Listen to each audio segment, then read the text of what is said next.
हाय दोस्तों, मैं घनश्याम यादव।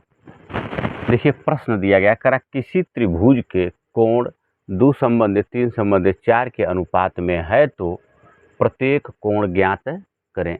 दोस्तों कह रहा है कि एक त्रिभुज है, देखिए जैसा कि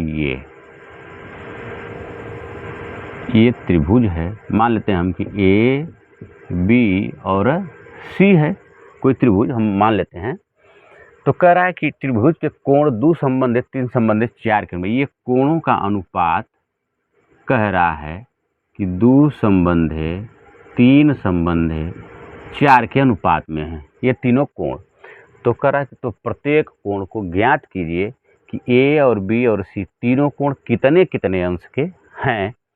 तो अब हम मानेंगे कि माना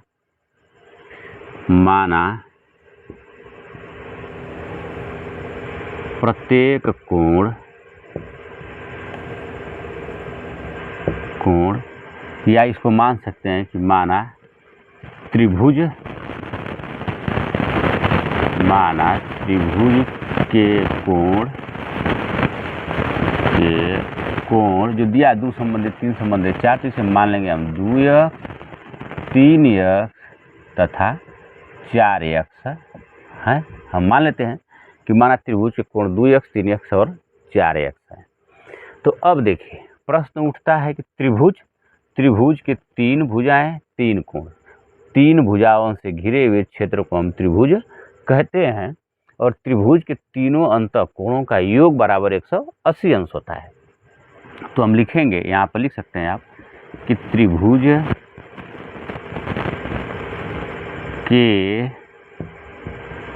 तीनों अंतः कोणों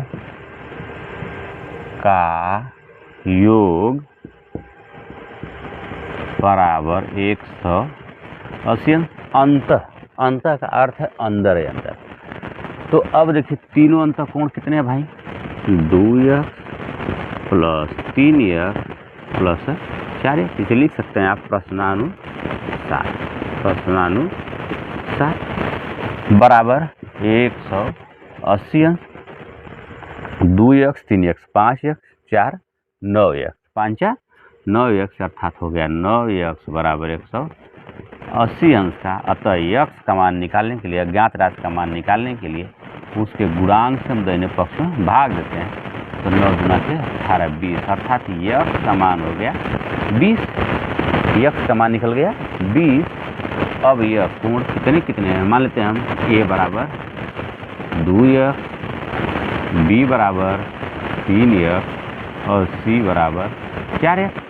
देखिए 2 गुणते x का मान कितना है 20, तो 20 लिख लेंगे अर्थात 20 गुना के 40 अंश। 3x 3 गुणते 20 अर्थात 20 3 के 60 अंश और 4 गुणते 20 तो 2 चौके 8 अर्थात 80 अंश। तीनों कोण a बराबर 40 अंश, b बराबर 60 अंश और c बराबर 80 अंश है। इन तीनों को जब आप जोड़ेंगे तो 40 60 100 और 80 180 अंश। अतः उस त्रिभुज के प्रत्येक कोण अर्थात तीनों कोण कितने हैं 40 अंश 60 अंश और 80 अंश के हैं। यही हमारा आंसर होगा।